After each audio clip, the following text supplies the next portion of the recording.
여러분 안녕하십니까? 정관용입니다. 개성공단 전면 중단은 박근혜 전 대통령의 일방적인 구두 지시로 이루어졌다. 통일부 정책혁신위원회가 오늘 이런 검토 결과를 발표했습니다. 위안부 합의에 관한 어제 발표에 이어서 연일 충격적인 사실이 밝혀지고 있는데요. 잠시 후에 이번에 통일부 정책혁신위원으로 참여한 동국대학교 고유환 교수의 설명 들어보겠고요. 전기용품 및 생활용품 안전관리법, 줄여서 전안법이라고 합니다. 이 전안법이 지금 큰 문제예요. 영세 상공인들 생업 유지가 불가능하다, 이런 이야기까지 하는 상황이라 개정안 통과가 필요하다는 설명인데요. 이 개정안을 대표 발의한 더불어민주당 이훈 의원의 이야기 듣겠습니다. 7시 5분 시작되는 2부 정치 토크 준비했습니다. 위안부 태스크포스팀 논란, 또 아랍에미리트 의혹 국정조사 논란까지 더불어민주당의 박용진 의원, 자유한국당 백승주 의원과 함께 토론하겠고요. 연말 특집 2017년의 사람들 그 6번째 순서, 그 현대자동차의 결함을 공익 제보한 김광호 전 현대자동차 부장 함께 만나보겠습니다. 잠깐 광고 듣고 출발하죠. 지난 정부의 대북 관련 정책들을 검토해온 통일부의 정책혁신위원회, 오늘 검토 결과를 발표했는데요. 개성공단 전면 중단은 박근혜 전 대통령의 일방적인 구두 지시로 이루어졌다, 이런 내용이 담겨 있습니다. 혁신위 위원으로 활동한 동국대학교 고유환 교수 연결합니다. 교수님 안녕하세요. 네, 안녕하십니까. 그동안에는 그 NSC 국가안전보장회의 상임위원회에서 개성공단 중단을 결정했다라고 설명해 오지 않았었나요? 네. 근데 그게 사실이 아닙니까? 2016년 2월 10일 국가안전보장회의 상임위원회에서 결정한 것으로 그동안 알려져 있었는데요. 예. 그보다 이틀 전인 2월 8일 박근혜 대통령이 이 개성공단에서 철수하라는 지시를 내렸던 것으로 확인이 됐습니다. 그러니까 청와대 외교안보 수석이 통일부 장관에게 개성공단을 철수하라는 그 박근혜 대통령의 구두 지시를 통보한 날이 2월 8일 오전으로 확인이 됐습니다. NSC 상임위원회 있기 이틀 전에? 네네. 예. 오늘 혁신위원회가 그런 것에 대해서 통치 행위라도 법치에서 예외되지 않는다, 이런 말씀을 하면서 초법적이라고 발표했는데 이게 법을 어긴 겁니까? 초법과 탈법은 다른 개념으로 봐야 될 것 같고요. 예.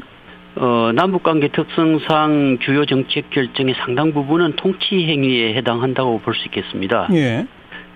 우리가 국가보안법상으로 봤을 때 북한은 적대단체로 규정돼 있고, 예.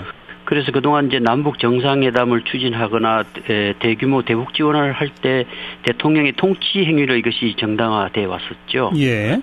그래서 이제 그런 또 문제점을 극복하기 위해서 1990년도에 남북 교류 협력에 관한 법률을 정해가지고 이제 그 북한이 적대 단체이지만 또 교류 협력을 추진할 수 있는 법적 근거는 마련돼 있습니다. 예. 그리고 이제 2015년에 여야 합의로 남북 관계 발전에 관한 법률을 제정한 바가 있습니다. 예. 거기에 보면 이제 그 남북 관계와 관련한 이제 주요 의사를 결정할 때 남북 관계 발전 위원회 심의를 거치도록 돼 있습니다. 네, 이제 그 개성공단을 시작하는 행위, 이런 것들은 이제 통치 행위로 볼 수가 있는데 이후에 이제 공단이 진행되면서 우리의 많은 그 중소기업들이 투자를 하고 또 개성공단 자체가 갖는 성격이 이제 공공재적 성격도 일부 있는 거죠. 그러니까 남북 화해 협력에 기여하고 뭐 공동 번영에 기여하고 또 남북 그 간의 관계가 이제 대외 신인도와도 연관이 있기 때문에 뭐 그런 것을 고려한다면 이제 이런 중요 결정을 할 때 법률에 정해진 이 절차를 거쳐서 심의를 거친 다음에 이제 국가안전보장회의에서 이제 최종 결정을 하면 되는 것이죠. 그래서 아마 이 절차를 통과하지 않고 이행하지 않는다 하더라도 이에 대한 처벌 규정이 없고 이제 아마 통치 행위와 연관이 있는 것 같고요.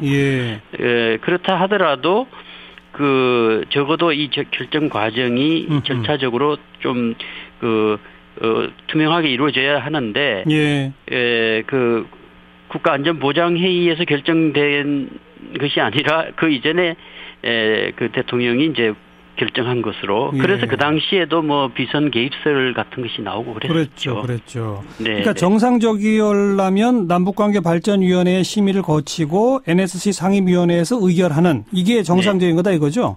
예, 그렇습니다. 근데 그런 거를 다 생략하고 NSC 상임위원회 이틀 전에 이미 대통령이 지시가 있었다. 그거군요. 네, 그렇습니다. 대통령은 왜 그렇게 독단적인 결정을 했다고 보십니까?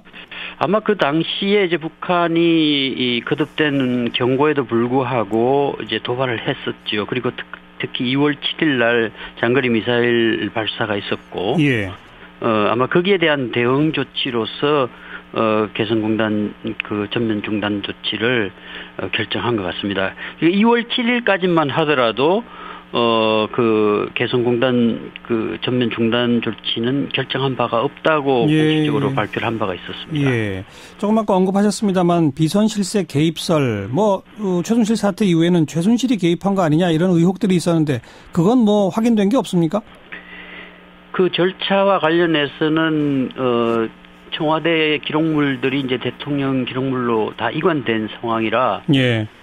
그 확인할 수가 없고요. 예. 다만 이제 그 정황적으로 드러난 내용으로 봤을 때 그 국가안전보장회의 이전에 이미 결정이 돼서 예. 지시가 된 것으로 그렇게만 확인이 됐습니다. 거기에 누가 영향을 미쳤는지 같은 거는 자료가 없다 이 말씀이에요. 네, 그런 것은 이제 확인할 수가 없었습니다. 네. 그런데 일각에서는 그때 이제 미사일 장거리 미사일 도발 등등이 나오니까 국민의 안전을 책임져야 할 대통령이 개성공단의 근로자들의 안전을 염려해서 결정할 수 있는 거 아니냐. 그리고 그 구체적으로 개성공단 철수 방침은 국가안전보장회의에서 구체적으로 논의한 것 아니냐. 이걸 독단이나 초법적이라고 비판하는 것은 문제가 있다. 이런 지적도 있는데 어떻게 생각하세요? 그 부분이 이제 그 통치 행위라는 쪽으로 주장이죠. 이제 그 정당화될 수 있는 이제 그런 논리이죠. 예. 근데 뭐 결과적으로 봤을 때 그 군사 작전 하듯이 또 우리 기업인들의 많은 손실을 가져오는 그런 조치를 그렇게 급박하게 취할 필요가 있었겠는가 하는 그런 이제 일부 그 지적이 있고요. 예. 또 뭐 그 지금 북한이 이렇게 지속적으로 도발하는 과정에서 본다면 어차피 폐쇄해야 할 조치가 아니냐는 사후적 해석도 있을 수 있는데요. 예. 근데 지금 이제 이것은 하나의 사례로서 앞으로도 남북 관계에 있어서 주요한 의사 결정이 이루어질 때 그런 이제 법률적 절차에 따라서 이루어져야 하고 또 주요한 그런 결정들이 그 공공재적 성격도 있기 때문에 그런 이제 그 공익적 성격에 맞추어서 심의 절차를 거쳐서 결정하는 것이 바람직하다는 그런 차원에서 이런 조사가 이루어진 것이죠. 앞으로 대북 정책을 결정할 때는 법적 절차를 꼭 지켜라 그런 말이군요. 네, 그렇다면 지금 기존의 법률들은 이걸 어기더라도 처벌할 조항은 없다고 하지 않았습니까? 네네. 법 개정도 필요할까요? 개정이 필요하기보다는 사실은 그건 국회 책임이라고 볼 수 있습니다. 그렇죠. 2015년도에 남북관계 발전에 관한 법률을 제정해두고도 국회가 여야 모두 제대로 점검하지 않았습니다. 통일부가 이 법률을 제대로 이행하고 있는지 하는 부분에 대해서 제대로 이걸 그 국회가 감시하지 못한 그런 책임이 있죠. 그래서 이제 그 우리 헌법상 그 대통령의 의무조항으로 통일과 관련된 의무가 있거든요. 그러니까 이제 대체로 많은 사람들이 이런 법률을 정해놓고도 그 대통령의 통치 행위로 모든 것이 정당화될 수 있다는 그런 생각을 하는 것이죠. 그래서 이런 법률, 좋은 법률을 정해놓고 절차적으로 거쳐야 될 이런 심의 절차를 정해놓고도 제대로 이행하지 못했던 것이죠. 앞으로는 제대로 지키자. 그런 취지의 조사였다는 말씀까지 듣겠습니다. 고맙습니다. 예, 감사합니다. 동국대학교 고유환 교수였습니다.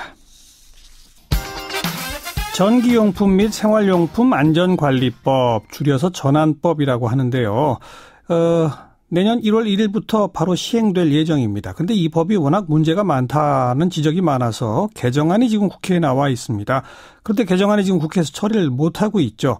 이 개정안을 대표 발의한 더불어민주당 이훈 의원 연결해 봅니다. 안녕하세요. 예, 안녕하세요. 서울 금천구 신 더불어민주당 이훈입니다. 이 법에 어떤 내용이 문제입니까? 법이 본래는 이게 전기용품 안전관리법이라는 것이 있었거든요, 예전에. 예. 그리고 품질경영 및 공산품 안전관리법이라는 게 있었습니다. 이게 통공법이라는 건데, 이 두 법이, 두 법을 합치면서 문제가 사실 발생했어요. 예. 이게 보통 합치면서 생활용품의 특성이나 유통업체들의 영업적 특성을 고려하지 않고, 이것으로 인해가지고 실제 실행하기 불가능한 규제들이 포함이 됐습니다. 어떤 규제요? 이게 이제 안전 기준을 준수해야 되는 상황이 벌어졌는데 안전인지 안전 확인, 공급자 적합성 확인 이런 좀 복잡한 과정이 있는데 일반 티셔츠 하나를 생산할 때도 원단별로, 색깔별로, 모델별로 모두 따로따로 인증을 받게 돼 있습니다. 아하. 이 법에 따르면. 그러면 동대문시장 한번 가보시죠. 이 동대문시장에 나와 있는 모든 이 의류 상품 보면 대부분이 다 품종 소량 생산이고 제품 주기 자체 되게 짧습니다. 그때그때 계속 나와줘야 되고. 근데 그렇죠. 그 하나하나를 다 인증을 받게 만들어 놓은 거예요. 아. 비용도 비용이고 실제 그것을 해낼 수가 없습니다. 실무적으로. 예. 그러면서 이 법이 시행되면 그러한 이제 생활용품, 안전위해도 좀 낮은 생활용품까지 이것을 전기용품 수준까지 이 규제를 하다 보니까 알겠어요. 많은 사람들이 어려워하죠. 사업을 하기가. 티셔츠에 무슨 안전 검사를 받아야 합니까?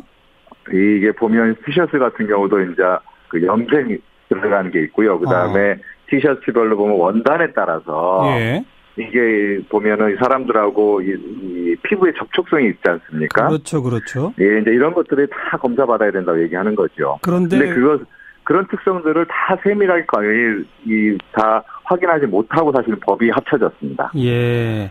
근데 뭐 원단만 그냥 검사한다든지 이게 아니라 같은 모양의 티셔츠라도 색깔이 다르면 그것도 또 검사 받게 하면. 왜냐하면 염색이 달라지니까. 하하, 예. 왜 근데 이런 법을 만들었습니까? 이게 갑자기 그렇게 만들어진 법이 왜 그렇게 되냐. 이게 박근혜 정부 당시인데, 기억하실지 모르겠지만 그 가습기 살균 사건이 벌어졌습니다. 네네네. 그러고 인해가지고 이 제품 안전에 관련한 문제가 이제 사회적 이슈가 되면서, 이걸 정비하는 과정에서 관리 체계가 유사했던 전기용품 관련, 아까 말씀드렸던 전기용품 안전관리법하고, 일반 생활용품까지 포함되어 있던 이 품공법을 합체했어요. 그러면서 전기용품 수준으로 해버렸다? 어려워진 거죠. 그러면서 이 의견 수렴을 다양하게 못했고 업체들 역시도 심각하게 고민이 없었던 것도 사실이고요. 네. 그러면서 안전이 강조된 상황에서 정부 말만 듣고 사실은 그 당시 19대 국회에서도 별 의심 없이 이 법이 통과돼 버린 거죠. 네. 그 당시 이 법 만들 때 담당 부서 장관이 국회에 와서 사과까지 했다면서요? 와서 사과하신 게 아니고요. 그분이 지금 한국 자유한국당 의원이신데 지금 법사위원이세요. 예, 법사위에서 이 법을 이제 저희 상임위에서 통과되고 나서 법사위에 넘어갔는데 법사위에서 이 법을 통과시키면서 본인이 이제 신상 발언하시면서 자기가 당시 지경부 장관이었다 이 법을 통과하던. 그러면서 사과를 하셨던 걸로 저도 전해 들었습니다. 그 정부도 문제지만 당시 꼼꼼히 안 챙긴 여야 의원도 다 책임이 있는 거군요. 어찌 보면 그 책임은 자유로울 수는 없죠. 그래서 어떻게 개정하자는 겁니까? 개정안 자체는 전부 얘기들이 좀 어려운데 현행 전환법 대상 제품은 모두 사전 인증 받아야만 유통하고 판매가 가능합니다. 그래서 거기에 따른 인증 비용, 인증 기간, 납품 지연 등 문제가 발생하는데 저희들은 이제 그 중에서도 유해도라고 합니다. 그러니까 안전에 크게 이상이 없을 만한 제품들, 낮은 제품들 같은 경우는 안전기준 준수 대상 제도를 신설하는 겁니다. 현재 법상에는 안전인증, 그러니까 제일 높은 수준의 안전 인증 부분이 있고요. 중간 정도 수준의 안전 확인이 있고 마지막에 공급자 적합성 확인이 있는데 이것을 안전 기준 준수 부분을 하나 더 만드는 거죠. 해가지고 대부분의 이제 일상적인 생활용품은 이런 안전 기준만 준수하면은 제품을 제작 판매할 수 있도록 하는 겁니다. 그 외에도 이제 구매 대행이나 병행 수입 같은 경우도 그 업체 특성을 고려해서 특례 조항이나 의무 조항을 부과하면서 이게 이제 가능할 수 있도록 만들어준 거죠. 그러니까 대부분의 별 위험성 없는 제품은 사전 인증 안 받아도 되게끔 그런 거죠. 이제 사전에 제시되는 안전 기준 준수 사항들이 있습니다.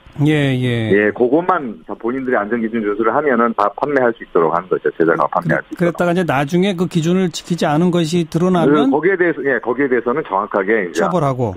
처벌하고요. 그 개정안에 대해서는 지금 여야 별로 견해 차이가 없는 거 아닌가요? 예, 변의 차이가 없습니다. 그래서 저희 산업위에서도 통과가 됐고 법사위에서 통과가 됐죠. 예. 그래서 본회의 부의된 상태입니다. 현재는. 그런데 이게 본회의 처리가 안 되면 기존의 그 법이 그냥 1월 1일자로 시행된다 이거죠? 그렇죠. 그렇게 시행되면 어떻게 됩니까? 시행되면 이게 이제 이 법에 보면은 처벌 규정이 좀 강하게 돼 있습니다. 잘못한 제일 강한 것은 3년 이하의 징역, 3천만 원 이하의 벌금, 내지는 300만 원 이하의 과태료까지 물게 돼 있는데, 그러니까 이제 이 소상공인들이나 중소상공인들이 전부 다 우리 범법자 만들겠냐 이렇게 얘기하시는 거죠. 예. 그래서 실제는 반드시 통과돼야 됩니다. 그래서 이 법에 문제가 있다는 게 이미 알려졌고 그래서 올 1년 동안 이것을 법을 유예해 왔습니다. 유예하면서 이제 개정안을 만들 수 있도록 노력을 해왔던 거죠. 그래서 그게 이제 올 12월 31일부로 이제 유예 기간이 끝나는데. 알겠습니다. 예. 개정안 통과를 못 시키더라도 또 1년 유예라도 해놔야 될 텐데 그것도 아무튼 국회에서 처리해야 되는 거죠? 또 처리해야 됩니다. 예. 그럴 바에는 그냥 개정안 통과가 낫겠네요. 낫죠. 자유한국당도 반대 아니라고 그러셨죠? 예, 자유한국당도 이 법에 반대 안 하십니다. 그럼 어떻게 내일이라도 본회의에서 처리될까요? 하다못해 그래서 저희 산업자원통상위원회 우리 위원장이신 장병 위원장님 원포인트 국회라고 해서 이거라도 통과시켜줘야 된다라고까지 말씀을 하셨거든요. 국민의당 의원이신데. 근데 이게 지금 현재 본회의에 부의되어 있는 31개 법안 정도 있을 겁니다. 법사위 통과된 게. 그것하고 지난번에 인사청문회 통과돼가지고 의결됐던 이 인사 안건들도 있어요. 맞아요.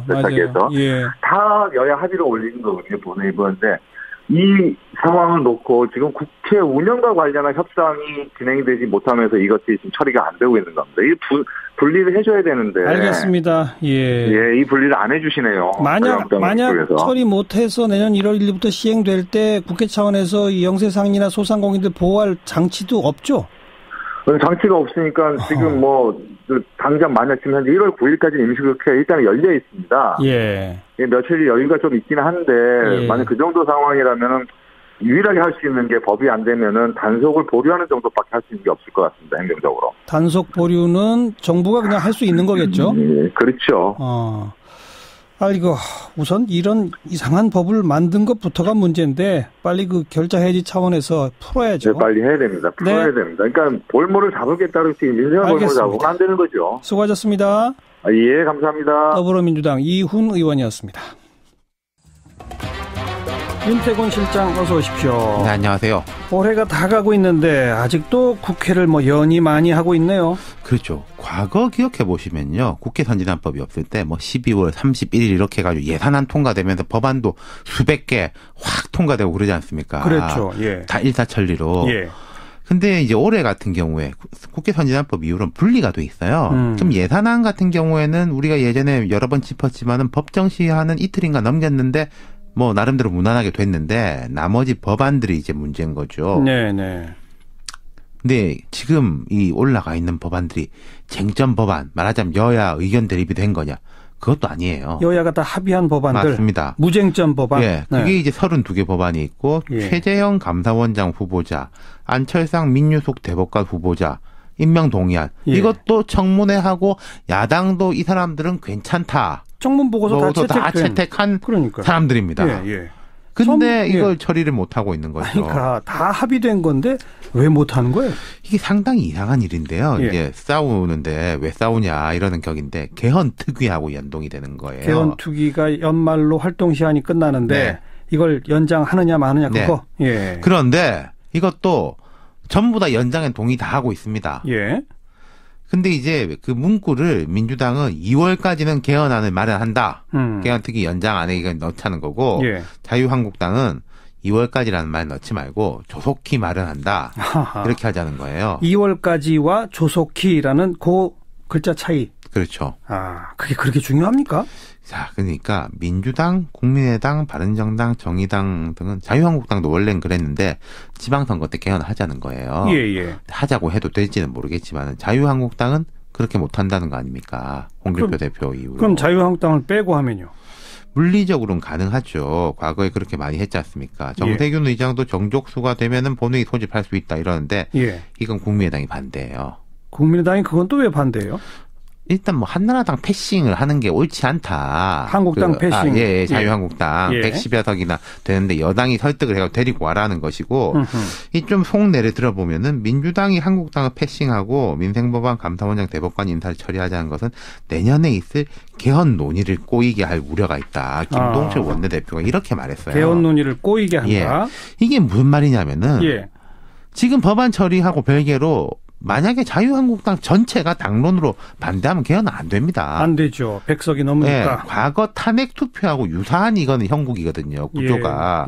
자유한국당도 다 끌어들이든지 쪼개내든지 그래야 개헌이 가능한 거거든요. 김동철 원내대표는 사실은 그 이야기를 하고 있는 거죠. 이렇게 내몰아 버리면은 당론으로 아예 안 하는 쪽으로 갈 거다. 그러면 개헌은 지금부터 물 건너간다 이런 거죠. 그 개헌 투기랑 별개로 합의된 무쟁점 법안만 처리하자. 이게 또 안 됩니까?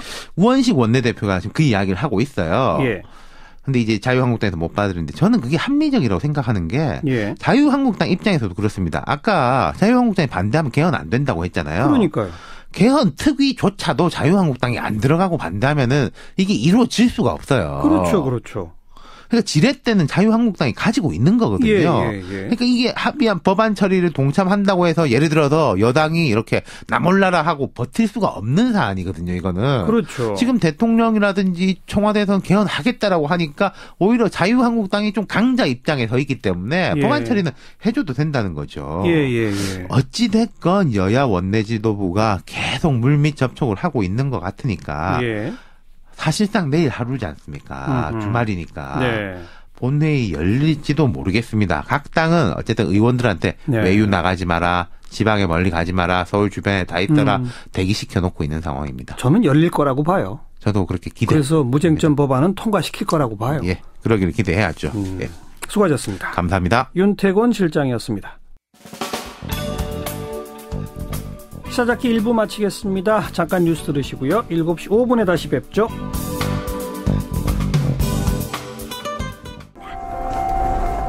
오늘 하루 화제가 된 뜬 뉴스들부터 정리해드립니다. CBS 김현지 기자 안녕하세요. 네, 안녕하세요. 저 소식은요? 네, 대한간호조무사협회 홈페이지 마비입니다. 간호조무사 자격 신고가 당장 사흘 뒤 마감된다는 소식에 접속자들이 폭주한 건데요. 올해부터 간호조무사들은 3년마다 실태와 취업 상황 등을 보건복지부 장관에게 신고해야만 합니다. 그런데 이런 중요한 소식을 협회 측이 어제서야 공지한 겁니다. 이 때문에 오늘 오전 내내 간호조무사협회가 포털 실시간 검색어 상위권에 오르면서 화제가 됐습니다. 만약 신청 못하면 어떻게 되는 거예요? 네, 이게 현재 간호조무사 자격증 소지자가 72만 명에 달하는데요. 만약 제때 신고를 못하면 재신고 때까지 자격이 정지될 수 있는 겁니다. 하지만 서버 폭주로 접속조차 안 되자 만약 신고 못하면 누가 책임을 질 것이냐. 지금까지 공지나 문자 한 통 없고 인터넷은 마비고 도대체 어쩌란 말이냐면서 불만이 쏟아졌는데요. 결국 협회 측은 자격 신고 기간을 내년 3월 말까지 연장하기로 했습니다. 처음부터 그렇게 했어야죠. 참. 다음 소식은요? 네, 이제는 놀랍지도 않은 뉴스일지도 모르겠습니다. 바로 암울한 한국 노동 시간인데요. 고용노동부가 오늘 국가별 연간 근로시간을 발표했는데 경제협력개발기구 OECD 28개 국가 중에 우리나라 근로시간이 뒤에서 두 번째로 긴 것으로 나타났습니다. 통계는 2015년 기준인데요. 우리나라 연간 근로시간은 2071시간으로 가장 짧은 독일보다 무려 770시간이나 길었습니다. 1692시간인 OECD 평균보다는 연간 379시간이나 더 일하고 있습니다. 노동 환경은 후진국이나 다름없네요. 네, 그렇습니다. 이게 밤늦게까지 일하는 것을 당연하게 여기는 문화 탓이 큰데요. 문제는 근로시간뿐만 아니라 고용률 또한 66.1%로 OECD 평균 67%보다 낮았고요. 또 기업 이익 가운데 노동자에게 돌아가는 몫인 노동소득 분배율 역시 평균보다 1.1%가량 낮았습니다. 네, 다음 뉴스는요? 네, 새해가 나흘 앞으로 다가왔는데요. 시사자키 청취자분들은 지금 당장 내년 달력을 펴시는 게 좋겠습니다. 내년 법정 공휴일 수가 69일이나 되는 겁니다. 예. 1990년대 이후 역대 최다 공휴일이자 또 징검다리 휴일도 많다고 하는데요. 연차만 잘 활용해도 긴 연휴를 즐길 수 있는 만큼 휴가 계획을 미리 짜둔다면 좋을 것 같습니다. 언제가 긴 연휴가 가능한 거예요? 네, 이게 1월 1일 신정이 월요일이어서 주말을 포함해 사흘간의 휴일이 이어지고요. 또 설과 추석 연휴는 각각 6월 15일 목요일부터 일요일까지, 또 9월 22일 토요일부터 수요일까지여서 앞뒤로 연차를 내면 닷새에서 최장 90일간의 연휴를 보낼 수 있습니다. 예. 또 3.1절과 석가탄신일, 한글날도 징검다리 휴일이고요. 또 6월에는 현충일과 또 13일 지방선거일이 힘든 한 주의 가운데인 수요일에 자리 잡아서 조금 수월한 한 주를 보낼 수 있을 전망입니다. 네, 수고하셨어요. 네, 감사합니다. 김현지 기자였습니다. 정치권 이슈들 여야 의원들이 직접 토론하는 정치 토크입니다. 더불어민주당의 박용진 의원 안녕하세요. 네, 안녕하세요. 박용진입니다. 네. 자유한국당 백승주 의원 안녕하세요. 예, 경상북도 구미의 백승주 의원입니다. 안녕하세요. 전화상이지만 두 분 인사 좀 하시고요. 안녕하세요, 백 의원님. 예, 박 의원님 안녕하세요. 네. 저도 제 소개할 때 우리 백 의원님처럼 제 지역구 소개할 걸 그랬어요. 매번 저는 당을 빼먹었어요. 저는 자유한국당입니다. 그래, 박용진 의원 지역구가 어디예요? 서울 강북구 을구입니다. 예, 네. 예. 감사합니다. 자, 분위기 좋네요, 시작은. 오늘 첫 번째 주제는 어제 그 위안부 태스크포스 팀이 한일 위안부 합의 관련해서 보고서를 냈습니다. 우선 야당 목소리부터 들어보죠. 백승주 의원, 태스크포스 팀 활동 결과에 대해서 어떻게 평가하십니까? 그 태스크포스의 활동 결과가 언론에 보도된 것만으로 그 보고서를 보면은 안 된다는 생각을 제가 합니다. 왜요? 그 양이 31쪽이나 되거든요. 예. 그 오태규 전 한겨레 신문 논설위원장을 팀장으로 해서 9명이 무려 한 5달, 6달 정도 해서 5달 정도 해서 검토한 건데 31쪽이나 되는 보고서인데 그 내용을 쭉 보면은 그 하비스가 잘한 거 못한 것을 이렇게 쭉 적어놨는데 외교부 장관 강경화 외교부 장관과 외교부가 요약한 거 보면 잘못한 것만 발표를 한 거예요. 잘한 내용을 제가 말씀을 드려보면은 그 보고서 내용이 일부입니다. 제가 청취자를 위해서 3번을 읽었습니다. 꼼꼼하게. 일본 정부의 책임을 보다 명확히 했다. 93년에 고노 담화보다 상당히 진전되었다. 이런 부분들이 있고요. 또 일본의 총리의 사과도 명확히 개선되었다. 우리 국민의 성의는 안 찹니다만 개선되었고 그 금전적 조치와 관련해서도 일본 정부 예산을 사용했기 때문에 긍정적으로 볼 수 있다. 그 일본은 뒤에 배상이란 말을 안 쓰려고 하지만 그런 긍정적으로를 했고 좀 아쉬운 부분은 이걸 최종적인 해결로 본 것은 좀 아쉽다. 불가역이라는 표현을 썼어요. 그러니까요. 그리고 혼혈상 이전에 대해서 정부의 태도가 공개된 입장하고 비공개된 입장이 차이가 좀 있다. 또 국제사회에 나가서 이제 이 문제로 관해서 일본 비판을 자제해야 되겠다. 이런 것은 아쉽다. 그리고 제일 아쉽게 이야기한 것은 우리 정부가 말한 것은 외교부가 주도하지 않고 그 청와대와 소통이 좀 부족했다 이랬는데 우리 외교부 장관 앞에 잘한 건 싹 빼놓고 그 소통 부족 이것을 많이 해서 무슨 박근혜 정부가 큰 잘못한 것처럼 이렇게 얘기하는 부분은 균형감 있게 그 보고서를 국민에게 알리지 않았다 이렇게 봅니다. 그래서 이걸 보면은 또 잘한 부분도 있고 우리가 좀 더 개선해야 될 부분도 있고 이렇게 있을 때 외교부 장관은 이것을 균형 있게 그대로 국민에게 알릴 필요가 있는데 그게 좀 아쉽습니다. 네. 박용진 의원 지금 백승주 의원의 이런 의견에 대해서 어떻게 보세요? 백 의원님하고 저하고의 지역구 차이는 서울 강북구와 경북 청도 정도인데요. 구미. 의견 차이는 구미 정도의 차이인데 의견 차이는 일본하고 한국 거리만큼이나 더 먼 것 같아요.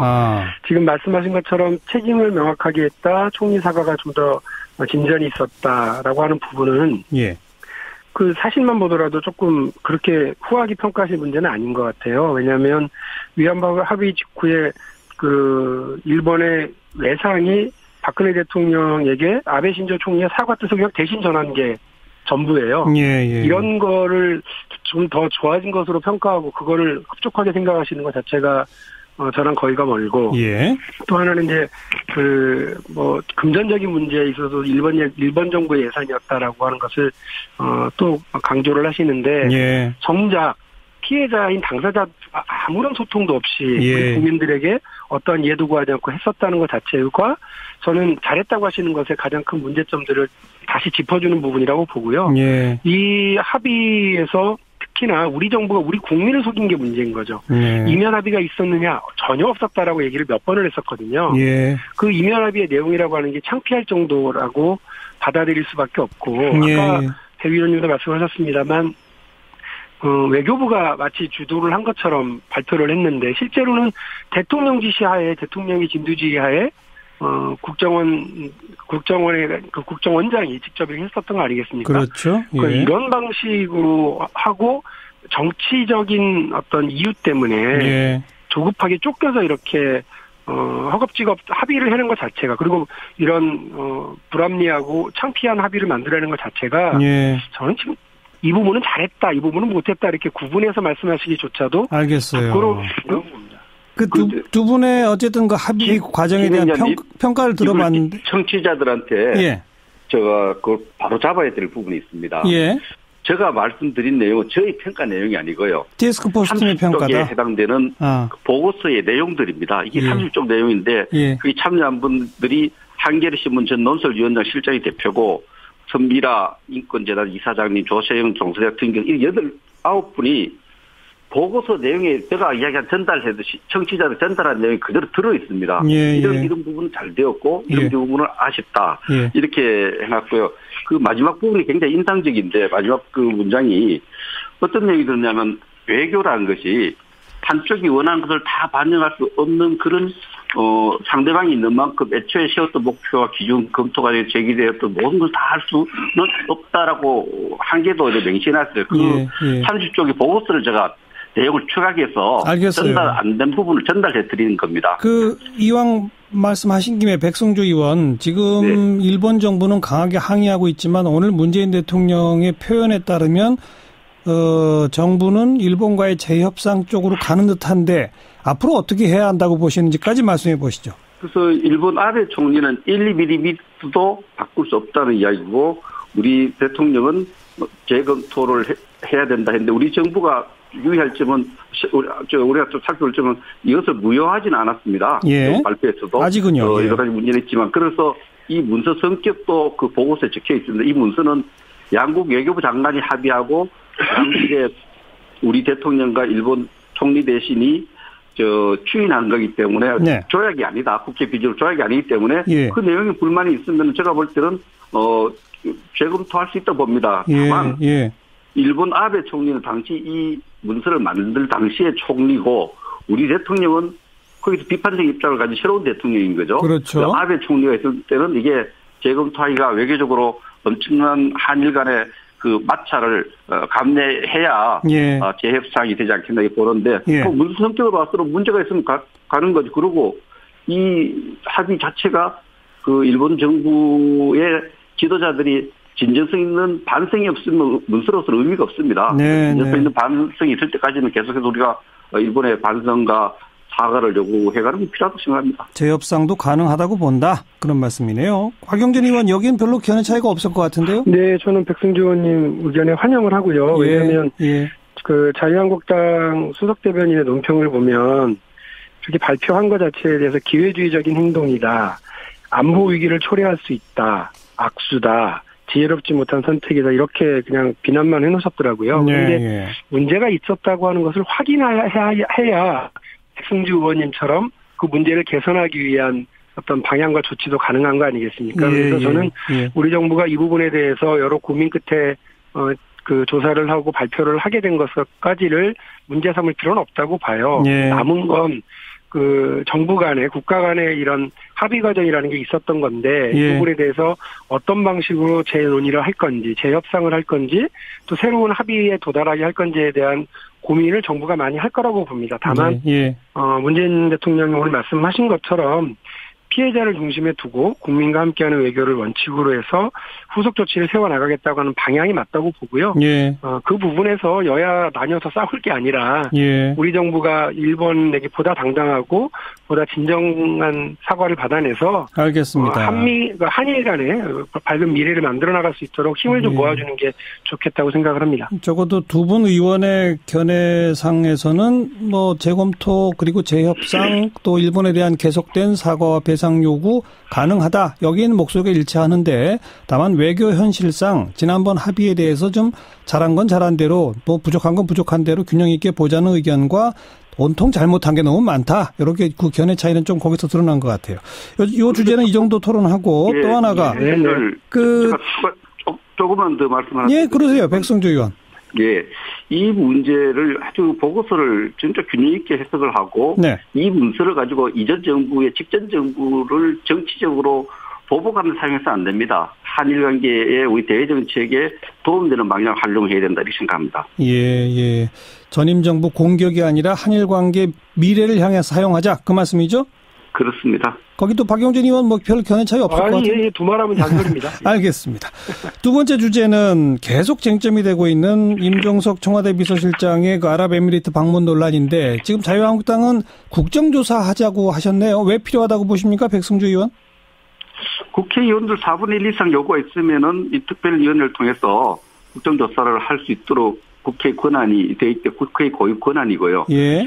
첫째는 이 방문 목적과 관련해서 계속 공식 입장이 바뀌고 있습니다. 예. 굉장히 바뀌고 있어서 국민적 의혹이 증폭되고 있고 우리 대중동 외교 특히 아랍과의 관계에서 상당히 위기가 초래했다는 의혹이 많고 이런 부분에 대해서 국민 눈높이에 맞게 또 국회의 고유 권한을 행사해서 그 진실을 있는 대로 밝히는 거, 잘한 거는 잘한 대로, 못한 거대로 밝히는 것이 필요하다 이렇게 봅니다. 국민 의혹이 있으니 의혹 해소 차원에서 하자 이 말씀이네요. 그렇습니다. 자, 박용진 의원 어떻게 보십니까? 저는 이제 국정조사를 요구했다기보다는 이제 정쟁할 그 장을 하나 만들었으면 하는 야당의 바람이 담겨져 있다고 생각을 해요. 지금 뭐 계속 그 뭐 내용이 왜 갔다 왔는지 해명 내용이 바뀐다고들 주장을 하시는데 실제로는 자유한국당의 공격 내용이 계속 바뀌어요. 물어보는 질문자가 달라지니까 대답하는 방향 자체가 달라지는 것일 수밖에 없는데요. 그런 부분에 대해서 자유한국당이 도대체 무슨 근거로 누구의 제보에 의해서 어떤 내용을 문제 삼고자 하는 건지가 좀 분명해야 됩니다. 지금 하시려고 하는 그 국정조사는 이것저것 다 하는 국정조사를 바라시는 것 같더라고요. 그런 방식으로 가면 결론을 내지는 못하고 정쟁만 하다 끝나요. 국민들이 뭘 좋아하시겠습니까? 이 정부가 어떤 것이 분명히 문제가 있었다. 카더라 얘기 말고요. 카더라 얘기가 아니라 분명한 이런 근거와 자료를 가지고서 얘기를 하는 것이 국회의 권위를 떨어뜨리지 않고 국민의 기대에 부합하는 거라고 저는 봅니다. 백승주 의원, 의혹에 분명한 근거는 없지 않느냐 이런 주장은 어떻게 보세요? 의혹은 이미 많이 제기되어 있죠. 이게 그 이전 정부의 정치 보복 차원에서 위기가 초래됐느냐 이런 의혹부터 또 이것이 우리의 대원전 정책하고도 연결되어 있느냐 또 절친교에 들어갔던 군사 협력에 대한 약속을 하려는 이행을 하는 문제와 관련되어 있느냐 이런 문제가 되어 있고 특히 그 직접 참가한 수행 인원들의 어떤 직접 증언을 들으면 바로 알 수 있는 문제거든요. 이런 측면에서 국정조사를 하면 우리 정부가 잘했다면 우리 국민들이 얼마나 박수치겠어요. 국정조사 결과를 보고 또 못했다는 걸 고쳐야 되는 거고 또 국회라는 게 원래 정쟁이 있는 거 아닙니까? 특히 지금 여당이 우리 보고 정쟁하는데 국회에 정쟁이 있는 게 국회죠. 그래서 정쟁을 두려워해서 국정조사를 안 한다. 그건 국회의 기능을 모르고 하는 이야기죠. 박용진 의원 말씀하세요. 대한민국 국회 관련 운영법에 어디 정쟁이 되어 있어야 해도 된다고 생각합니다. 그러니까 그건 옳지 않고요. 시비를 가려야죠. 시비를 가리려면 어떤 것이 옳고 그른지에 대한 기본적인 기준은 제시해 주셔야 된다고 봅니다. 그러니까 대통령 특사를 보내면 안 되는 건가요? 혹은 그 비서실장이 청와대 비서실장이 해외 특사로 나가서는 안 된다는 건가요? 아니면 지금 말씀하신 이것저것의 의혹들이죠. 제가 아까 말씀드린 것처럼 근거도 분명치 않고 자료도 없이 그냥 카더라라고 하는 의혹 제기만 하신 건데 정치보복 프레임 원전 문제의 이상 징후, 군사협력과 관련된 문제, 수행단 등의 문제, 이런 등등등의 문제를 이것저것 늘어놓고 그거를 시비를 가릴 수는 없는 거 아닙니까? 그러니까 자유한국당이 궁금해하고 자유한국당이 의심을 갖는 걸 해결해 주는 게 국정조사가 아니에요. 그러니까 그걸 해달라고 요구하시면서 국정조사를 하겠다고 그러면 어느 국민과 어느 의원들이 그거에 동조를 하고 함께 해주겠어요. 네. 이게 자유한국당만 문의하거나 의혹을 제기하는 것이 아닙니다. 많은 언론에서 이미 제기하고 있고 국민들도 의혹을 국민을 대신해서 국회가 하자는 거지 자유한국당만의 관심사항이나 자유한국당만의 의혹을 제기하는 것이 아니지 않습니까? 그래서 국정감사 및 조사에 관한 법률에 따르면 국정의 특정 사안에 대해서 알겠어요. 할 수 있도록 보장되어 있습니다. 그 국정조사 요구서를 이제 곧 내실 계획인 건가요? 자유한국당은? 저는 그 원내 대책단에 안 들어가 있어서 그와 관련해서는 뭐 자세히 제가 구체적으로 알지는 못합니다. 그러나 국정조사 요구서를 제출한다면은 이런 내용들이 들어갈 것으로 판단됩니다. 네, 만약 정말 한 가지만 분명히 말씀드리면 하여간 이것저것 국정조사는 안 된다. 카더라를 기반한 국정조사는 무섭다. 이렇습니다. 그러니까 뭔가 요구하려면 분명한 근거를 갖고 요구해라. 이게 더불어민주당의 입장이다 이 말이죠. 그렇습니다. 그런데 그냥 4분의 1 이상 소명받아서 요구가 되면 어떻게 대처하실랍니까? 여당은? 아니 그건 또 어제 그 절차를 따라서 합니다. 4분의 1 요구해서 그 부분을 무조건 받아들여가는 게 아니니까요. 예. 국정조사에 대한 또 의결을 해야 되죠. 네. 그렇습니다. 오늘은 일단 여기까지 듣겠습니다. 국정조사가 진짜로 추진될지 저희도 관심 갖고 지켜볼게요. 고맙습니다. 네, 감사합니다. 더불어민주당 박용진 의원, 자유한국당 백승주 의원이었습니다. 사운드 오브 뉴스입니다. 김민아 기자 어서 오십시오. 안녕하세요. 오늘 들어볼 소리는요. 이동식 크레인이 전복돼서 도로에 버스를 덮치는 일이 일어났는데 소리를 들어보시죠. 꽝 하는 소리가 나더라고요. 그래서 얼른 뛰어나 봤더니 저 크레인이 절반 정도가 부서져갖고 차에 이렇게 돼 있는데 목격자 정황에 의하면은 경상자는 서 있었던 분들로 지금 현재 추정이 되고 있습니다. 현재까지 사망 1명에 중상 1명, 경상 14명입니다. 경찰과 소방당국은 추가 피해를 확인하고 있는데요. 아직 정확한 원인에 대해서는 밝혀지지 않았습니다. 전국에 지금 떠있는 타워 크레인만 한 5,500여 대가 된다는 건데 이대로 이렇게 뒀다가는 또 어떤 사고가 어떻게 발생할지 모르겠습니다. 그렇죠.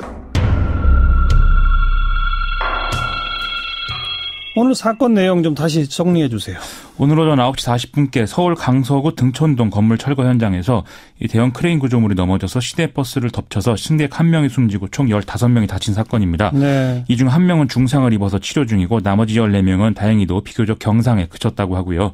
이 사고 현장에서는 화장품 회사 건물 철거 작업이 이루어지고 있었는데 이 크레인이 70톤이 전격하 중인데 5톤 굴착기를 들어 올려서 건물 5층 옥상으로 옮기는 과정에서 무게를 이기지 못해서 넘어진 것으로 경찰은 보고 있습니다. 그래요. 이 굴착기도 도로 중앙에 떨어졌는데 다행히 이것으로 인한 피해는 없었다고 합니다. 이거는 타워 크레인하고는 다른 거죠? 이게 이제 타워 크레인이라고 하면 보통 대형 고정식 크레인 이런 형태가 이제 대부분인데요. 이번 사고는 이것보다는 좀 규모가 작은 어떤 차량 형태로 된 크레인인데 뭐 카고 크레인이라고 하고도 여러 이름으로 좀 불리는 그런 형태입니다. 유압식 동력인 것 같고요. 사고 현장 사진을 보면은 트럭이 크레인을 받치는 형태로 돼 있고 이 트럭 양쪽에 이 아웃트리거라고 부르는 일종의 지지대를 설치해서 무게를 감당하도록 되어 있는 그런 구조입니다. 70톤짜리 크레인인데 5톤 굴착기를 들어 올리다가 무게를 못 이겼다. 이건 좀 잘 납득이 안 되는데 아직 사고 원인에 대해서는 조사 중이죠? 경찰은 이동식 크레인 기사 그리고 공사 현장 관리자, 버스 기사, 목격자 등을 상대로 사고 경위를 조사하는 중이고요. 또 국가수가 현장 감식을 진행하고 있다고 합니다. 이 조사 결과 안전관리 의무를 다하지 못했거나 연식이 오래된 노후 크레인을 공사에 투입하는 등의 어떤 과실 혐의점이 나오면 관련자에게는 업무상 과실치사 혐의를 적용 입건할 가능성이 크다고 하고요. 소방당국은 이동식 크레인에 달린 이 안전장치인 이 지지대를 집안이 탄탄하지 않은 건축물 철거 폐기물 위에 설치한 게 사고 원인이 아니겠느냐 이런 가능성을 좀 염두에 두고 있는 상황입니다. 아하. 집안이 내려앉으면서 균형이 무너져서 크레인이 한쪽으로 기울어지면서 사고가 난 게 아니냐 뭐 이런 얘기인 거죠. 집안 문제일 수 있다. 네. 그럴 가능성도 있다는 것입니다. 아이고 안타깝습니다. 다음 뉴스요. 우병우 전 민정수석의 구속 적부심이 신청해서 상당히 화제였는데요. 오늘 새벽 법원이 이를 기각을 했습니다. 기각. 네, 그렇습니다. 애초 영장 실질 심사 때 검찰 주장을 우병우 전 수석이 쭉 파악을 했기 때문에 이 법 지식을 활용해서 석방되는 거 아니냐 이런 우려를 가졌었는데요. 뭐 실제로 구속적부심 소명 절차가 보통은 30분에서 1시간가량 걸리는데 이건 이제 4시간이나 진행이 됐다고 합니다. 하지만 뭐 우병우 전 수석이 아무리 날고기여도 이 석방은 쉽지 않았던 그런 모양입니다. 검찰 수사가 좀 힘을 받겠네요. 검찰은 내일 우병우 전 수석 소환 조사 일정을 조율하는 중이라고 하고요. 추명호 전 국정원 국익정보국장과의 대질 신문 가능성까지 제기가 되는데 추명호 전 국장이 다른 사람과의 대질 조사에서는 진술 거부권을 행사했기 때문에 이게 실효성이 있겠느냐 이걸 지금 검토하는 상황이라고 합니다. 예. 추명호 전 국장은 아시다시피 우병우 전 수석에게 어떤 불법 사찰 내용 등을 보고한 그런 혐의를 받고 있죠. 조윤선 전 장관 구속영장은 기각됐죠. 그렇습니다. 조윤선 전 장관은 박근혜 정부 시기 국정원으로부터 특수활동비를 상납받은 혐의 등으로 5개월여 만에 재수감될 위기에 놓였었는데요. 구속을 피했습니다. 오늘 새벽 법원은 금품의 뇌물성 등의 범죄 혐의에 대해서 다툼의 여지가 있고 도망 및 증거인멸에 염려가 있다고 보기 어렵다라면서 이 기각 사유를 밝혔는데요. 검찰은 이 조윤선 전 장관이 청와대 정무수석이던 지난 2014년 6월부터 2015년 5월까지 이병기 전 원장 시절 국정원으로부터 매달 500만 원씩 약 5천만 원을 받은 것으로 그렇게 파악을 하고 있었습니다. 예. 이 돈은 국정원장 특활비가 아니라 추명호 전 국장 소속인 국정원 제8국의 특활비였다고 하고요. 또 조윤선 전 수석은 전경련에게 이른바 화이트리스트 보수단체들에게 총 35억여 원을 지원하도록 강요한 혐의도 또 받고 있습니다. 검찰은 영장을 재청구할지 불구속 기소할지 지금 고심 중인데 박근혜 전 대통령이 조사에 계속 불성실하게 반응하고 있는데 이게 또 특활비 문제 아니겠습니까? 그렇죠. 그래서 이 수사가 결국 쉽지 않다 이런 반응들도 나오고 있는 상황이라고 합니다. 다음 뉴스요. 자유한국당이 야심차게 서울시장 후보로 영입을 추진했던 홍정욱 전 의원이 결국 지방선거 불출마를 선언했습니다. 나오지 않겠다. 그렇습니다. 홍정욱 전 의원은 오늘 페이스북 글을 통해서 공직은 가장 영예로운 봉사이지만 역량과 지혜가 모자란다 이렇게 밝혔는데요. 네. 이로써 부산시장, 경남지사에 이어서 서울시장까지 주요 외부 인사 영입이 실패로 돌아가는 분위기여서 자유한국당의 지방선거 전략 상당한 차질을 빚게 됐습니다. 본인 의사 확인도 없이 그냥 이름만 거론했던 것 같네요. 그런 상황의 가능성이 크죠. 지금 경기도지사 후보도 무슨 이름이 거론됐었잖아요. 그렇습니다. 이 언론에 나오는 이름이 최준경 전 지식경제부 장관인데요.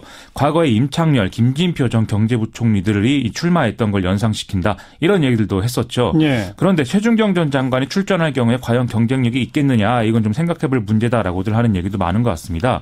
이 최준경 전 장관은 현직에 있을 때 별명이 최틀러이기도 했는데 외환시장에 개입할 것을 강하게 밀어붙이는 그런 성향이었기 때문인데요. 예. 이게 이명박 정권 시절에는 강만수 전 장관하고 함께 고환율 정책을 주도한 인사다 이렇게 기록이 돼 있어서 뭔가 이게 개혁적이다 이런 느낌은 아니라는 것이죠. 예. 자꾸 이명박 정권을 떠올리게 해서 좋을 것은 없고 차라리 남경필지사 복당을 추진하는 게 낫지 않겠느냐 이런 얘기도 내부에서는 나온다 이런 이 보도가 나오고 있습니다. 네. 이명박 전 대통령 측은 MBC를 언론중재위원회에 제소했다고요? 이명박 전 대통령 측이 문제 삼고 있는 MBC의 보도는 지난 11일에 이례적 중동 특사 파견 MB 비리 관련 이란 제목의 기사가 나왔다는 거하고 네. 26일에 MB 다스 미국 법인 왔었다 퇴임 후 방문이라는 제목의 보도가 나왔다는 것입니다. 네. 아랍에미리트 원전 관련 비리가 없는데 있는 것처럼 보도했고 26일자 기사의 경우에는 익명의 제보자로부터 전화받은 내용만 가지고 이명박 전 대통령과 다스의 어떤 출입문을 합성해서 그 영상을 일방적으로 보도했다 뭐 이런 얘기인데요. 예. 보도 내용에 이제 2014년 9월 달에 다스 현지 법인을 이명박 전 대통령이 방문했다. 이렇게 나온 것도 사실이 아니다. 이런 주장입니다. 안 갔다. 그렇죠. 예. 이게 언론중재위 제소라는 것은 또 나름 강수인데 그만큼 좀 위기감이 큰 거 아니냐 이런 의미로도 해석이 가능한 부분인데요. 오늘 밤 MBC가 블랙리스트 촛불을 만나다라는 프로그램도 방송을 한다고 하니까 그래요. 여러모로 지금 이것 관련해서는 자유한국당이 머리가 아픈 그런 상황인 것 같습니다. 네. 다음 뉴스는요? 오늘 정부가 가상통화 특별대책을 발표하고 이후에 시중은행 관계자들하고 가상화폐 관련 금융권 점검회의를 열어서 정부 대책과 후속 조치들을 전달했는데요. 핵심은 가상통화 거래 실명제입니다. 현재까지는 가상통화 거래소에 등록된 가상계좌에서 명의가 다른 계좌로도 거래가 가능을 했었는데 앞으로는 본인이 확인된 동일 계좌만의 거래만 허용하겠다라는 내용이죠. 예. 이렇게 되면 청소년과 비거주자의 가상통화 거래가 불가능해지고 자금 세탁 및 불법 의심 거래에 대한 점검도 가능해진다. 이런 얘기인데요. 또 중요한 대목이 이를 통해서 가상통화의 거래에 과세를 하기 위한 기초자료를 또 정부가 확보할 수 있다. 이런 점입니다. 정부는 오늘 시중은행의 거래 실명제를 위한 시스템 도입 때까지 가상통화 거래소에 대한 가상계좌 신규 공급을 즉각 중단하도록 지시하기도 했는데요. 예. 이 거래 실명제를 위한 은행들의 시스템은 내년 1월 중에 완료될 전망인데 이 시스템이 완료되더라도 이 가상통화 거래가 좀 활발히 되겠느냐 복구가 되겠느냐 그것에 대해서는 좀 의견이 엇갈리는 상황이라고 합니다. 네, 그러니까 가명 거래는 안 되고 실명 거래만 가능하게 한다. 이게 핵심 아닙니까? 그렇습니다. 이걸로 뭐 효력이 있을까요? 이 당장이 가상화폐 시장에 대해서는 여러모로 경험한 바가 없기 때문에 지금 가격 변동이 어떻게 되느냐 이걸 보고 예측해 보는 수밖에 없겠죠. 예. 규제가 이제 실질적이다라고 판단을 하면은 가상화폐 가격이 좀 급락하는 수준에 이를 것이고 만약에 그렇지 않다라고 하면은 급락했다가 복구되는 이런 수준으로 갈 것인데 이 정부 대책이 나온 지 1시간도 지나지 않아서 급락했다가 반등하는 이런 현상이 일어났거든요. 다시 올랐어요? 그렇습니다. 결국 정부 대책이 좀 실효적이지 않은 거 아니냐 이런 얘기가 나올 수밖에 없는 상황입니다. 예. 이것과 관련해서는 일각에서 정부의 대책이 뭐 가상화폐의 어떤 거래를 막는다 이런 것보다는 장기적으로 안전한 투자를 유도하는 이런 내용에 초점이 맞춰져 있기 때문에 그러네요. 당장 투자 심리에 어떤 악영향을 주지는 않을 것이다 이런 분석도 내놓고 있는 상황인데요. 이 가상화폐 거래가 결국 제도권 밖에서 이루어진다. 이 점도 정부 규제의 영향력을 좀 축소하는 결과로 이어지는 거 아니냐 예. 이런 분석도 있습니다. 예. 투자자들끼리는 국내 가상화폐 거래소가 결국 여러 어려움으로 폐쇄되는 그런데 그런 상황이 이르더라도 해외 거래소를 이용하면 되지 않겠느냐 이런 얘기들도 자기들끼리는 하는 상황이라고 합니다. 그러니까 이런 건 특히 규제 자체도 어려운 거군요. 그런 상황인 것이죠. 네. 다음 뉴스는요. 사법시험 준비생 모 씨 등이 사법시험 폐지를 규정한 변호사시험법 부칙 조항이 위헌이다라고 낸 헌법소원 사건에서 헌법재판소가 5대4 의견으로 합헌을 결정했습니다. 5대4면은 아슬아슬하긴 했네요. 그렇습니다. 예. 이 다수인 5명의 재판관은 사시 폐지가 사시 준비생들의 직업 선택의 자유와 공무 담임권, 평등권 등을 침해하지 않는다 이렇게 봤는데요. 소수 의견인 4인의 재판관은 사시 폐지가 경제력 없는 계층의 법조인 진출을 막고 또 계층 간의 반목을 심화할 수 있다. 이렇게 봐서 이제 그 위헌이다. 이렇게 본 것입니다. 예. 헌법재판소의 이번 결정은 작년 9월에 동일 사건의 합헌 결정을 유지한 것으로 되는데요. 지금은 뭐 이 합헌 결정의 사유까지 밝히지는 않았는데 당시 9월 달의 경우에는 로스쿨 도입의 어떤 정책적 정당성이 인정되는 상황에서 청구인들이 로스쿨에 입학을 해서 법조인이 되는 데에는 아무런 제한이 없기 때문에 이것을 위헌으로 볼 수는 없다. 이런 점들이 이제 고려된 것으로 그렇게 밝혀졌었습니다. 그래도 여전히 반발하는 사람들 있겠죠. 사법시험 존치를 위한 고시생 모임은 오늘 기자회견을 열고 로스쿨의 엄청난 문제를 그나마 보완할 수 있는 방법이 사시 존치였는데 이번 판결 참 이해할 수 없다 이런 주장을 내놨는데요. 또 사시 부활을 위한 법안들이 국회에 계류되어 있는 만큼 국회 입법을 통해서 문제를 해결해야 된다. 여기 조력하겠다 이런 입장도 밝혔습니다. 법을 바꾸면 다시 사시가 부활할 수 있는 거죠. 그러니까. 그렇습니다. 예. 하지만 또 일각에서는 현재 로스쿨 제도 분명히 정비할 필요성이 있고 지금 여러모로 부작용이 있는 것이 사실이다. 하지만 사시 부활이 반드시 필요 조건이 될 수는 없다. 이렇게 얘기가 나오고도 있거든요. 그래서 좀 양자 간의 주장을 합리적인 방식으로 문제 해결을 좀 이룰 수 있는 방식으로 서로 간에 좀 합의해야 되는 지점을 찾아야 되지 않겠는가 이런 지적도 지금 나오고 있는 그런 상황입니다. 네. 이 위헌이라고 본 4인의 재판관이 경제력 없는 계층의 법조인 진출을 막는다는 걸 원인으로 삼았다고 그랬죠? 그렇습니다. 그럼 로스쿨의 저소득층 특례 입학을 좀 대폭 늘리는 이런 방안도 분명히 있을 것 같은데요. 그런 대안도 필요할 것 같습니다. 수고하셨습니다. 고맙습니다. 김민아 기자였습니다. 기사자키 연말 특집 2017년의 사람들 그 6번째 시간인데요. 현대자동차 결함을 공익 제보했던 김광호 전 현대자동차 부장을 초대했습니다. 현대차 12개 차종의 32건의 결함 의심 사례 국토부에 공익 제보해서 이 가운데 8건의 리콜 조치가 취해졌죠. 이 공로를 인정받아서 올 연말에 참여연대가 수여하는 올해의 의인상 또 한국투명성기구가 선정하는 투명사회상을 수상하셨습니다. 오늘 직접 스튜디오에 초대했습니다. 어서 오십시오. 예, 반갑습니다. 네, 현대차에 몇 년 다니셨어요? 제가 대리할 때가 26년 근무했습니다. 예. 어떤 분야에서 근무하셨던 거예요? 예, 처음 입사는 연구소로 입사했고요. 10년 정도 근무하다가 생산 공장의 엔진 품질 관리 부문에서 한 8년 정도 근무했습니다. 엔진 품질 관리 부분? 예. 네. 그리고 품질 보증 부문, 품질 본부에서 한 7년 정도 그렇게 근무했고요. 마지막에는 구매본부 1년. 그래서 좀 엔진 관련해서는 그러네요. 전 부문을 거의 전 부문을 다 섭렵했다라고 말씀드릴 수 있습니다. 그럼 뭔가 문제가 있다는 걸 처음 알게 되신 게 언제입니까? 예, 제가 26년 동안 여러 군데 좀 전에 말씀드렸다시피 다니면서 품질 보정 그런 일을 했었는데요. 2015년 2월경에 제가 품질 전략팀으로 회사 요청에 의해서 옮기게 됐습니다. 그 품질 전략팀이 하는 역할이 관청의 그 자동차 제작 결함, 뭐 흔히 말하는 리콜 같은 것을 신고하는 그런 역할을 하는 팀이었습니다.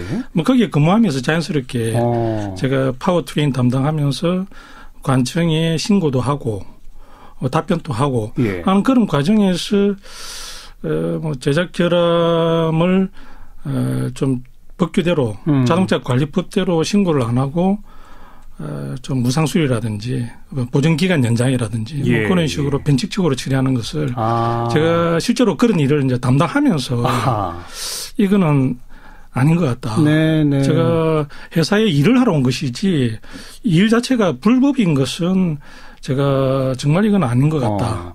이건 리콜을 해야 할 사안인데 리콜 관공서에다가 그걸 담당하시는 그 업무를 하려고 하면 그거 그러지 말아라 이렇게 했군요. 뭐 그런 거죠. 뭐 제가 직접 신고하는 경우는 없고요. 신고하는 사람은 또 담당이 따로 있는데 뭐 저는 이제 파워트레인 쪽에 문제를 조사해서 리콜 여부를 보고를 드리는 그런 입장인데 몇 개는 리콜을 해야 되는데 보고를 해도 묵살당하고 뭐 그런 좀 내부적으로 사실은 그 전부터 그런 분위기가 좀 깔려 있었습니다. 그런데 그 부서에 딱 가서 보니까 눈으로 확인하신 거네요. 그런 거죠. 저도 그 안에서 내부에서 많이 싸우셨겠네요.